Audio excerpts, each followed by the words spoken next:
हजारों करोड़ का माल जाता है यहाँ से विदेशों में। सोना है ये सोना। इज्जत करता है लोग आपकी, इज्जत नहीं करते हैं, डरते हैं सब। पर डर की यही दिक्कत है, कभी भी खत्म हो सकता है।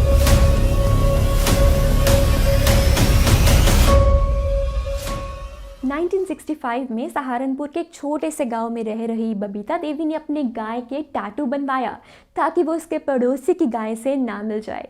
कई दशकों से फैशन में कपड़े और एक्सेसरीज बदलने का चलन तो रहा ही है, जिसे लोगों ने खुलकर स्वीकारा है। उसी दौर में गांव की महिलाएं और पुरुषों के हाथ में काली नीली रंग स्याही से हाथों में तरह तरह के नाम लिखे देखे गए, जिसे उनकी भाषा में गोदना कहा जाता था।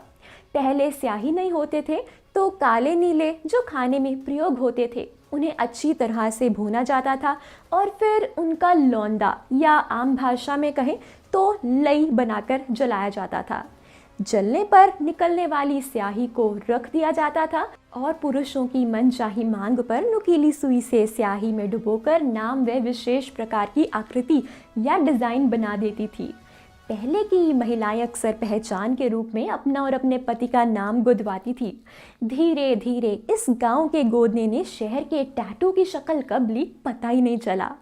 आज टैटू वे फैशन बनकर उभरा है और इसे बनवाने के लिए लोग पागल हो गए हैं। ऐसे ही टैटू हमने कई फिल्मों में भी देखे, जिसमें KGF 2 ऊपर की लिस्ट में है। प्राचीन चीन में टैटू असभ्य जनजातियों की निशानी मानी जाती थी। चीनी साहित्य में ऐतिहासिक नायकों और डाकुओं से भी टैटू को जोड़ा गया है। चीन में कैदियों के चेहरे पर त्रिकोण निशान बनाया जाता था, जो उनके अपराधी होने का प्रमाण था। अब एक ऐसा ही चलन साउथ फिल्म इंडस्ट्री में विलन के दौर में एक नयापन देने के लिए इस्तेमाल हुआ। जी हाँ, हम बात कर रहे हैं KGF 2 के विलन अधीरा की। फिल्म 1970 के दशक के आसपास बनी थी, लेकिन अधीरा तो उस सदी का होगा जब ऐसे टैटू की ज़रूरत के तौर पर बनाया जाता था।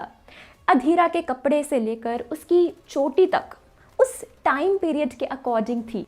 लेकिन कहाँ से आया अधीरा को टैटू बनवाना याद? तो बता दें, भारत में भी स्थायी टैटू जिन्हें गोदना कहा जाता था, इसका इतिहास बहुत पुराना है। इस तरह के टैटू 1980 के दशक से पहले तमिलनाडु में बहुत कॉमन थे। भारत में टैटू विभिन्न जनजातियों से संबंधित लोगों की निशानी हुआ करता था। अलग अलग जाति और जनजाति के लोग अपनी पहचान के लिए टैटू बनवाते थे। 1970 और 80 का दशक और KGF का रिश्ता बहुत ही ज़्यादा पुराना है, क्योंकि KGF 2 की कहानी उसी दशक के आसपास जो बनी गई थी और उस समय में टैटू बनाना एक जाति विशेष से रिलेटेड था। जब KGF 2 के अधीरा का पोस्टर रिवील हुआ, तब उसके शरीर पर भी कई सारे टैटू देखे गए जो कुछ अक्षर जैसे थे, मानो अधीरा की पहचान के लिए उन टैटू को उसके शरीर पर बनाया गया हो। क्योंकि इसके पहले के पार्ट में अधीरा को नहीं दिखाया गया था, शायद उस समय में वो ऐसे ही समुदाय में रहा होगा जहां ऐसे टैटू का इस्तेमाल होता था। बता दें, भले ही KGF 2 में अधीरा का दमदार लुक, दमदार एक्टिंग नहीं हो पाई, लेकिन KGF 3 में अधीरा का रोल ज़्यादा बड़ा होने वाला है। क्योंकि बेशक KGF 2 में इसे मरता हुआ दिखाया गया था, लेकिन मजबूत विलन भी ना कभी मरते नहीं है, वो ज़रूर वापस आते हैं। और कुछ ऐसा ही होने वाला है इसके आने वाले सीक्वल में। टैटू बनवाने वाले लोगों में कई ऐसे केसेस देखे जा रहे हैं कि उनमें इन्फेक्शन का खतरा दिखाई दिया। ये मानव शरीर के लिए जानलेवा साबित हो रहा है। ये जानते हुए लोग फिर भी जान हथेली पर टैटू बनवाने के लिए दीवानापन नहीं छोड़ रहे हैं। अभी तक हमने टैटू प्रति लगन और पागलपन की बात की है, वो भी भारत के लिहाज से, जहां बड़ी संख्या में हर वर्ग टैटू बनवा रहा है। लेकिन भारत से कहीं आगे विदेशों में भी टैटू के प्रति दीवानगी देखी गई है।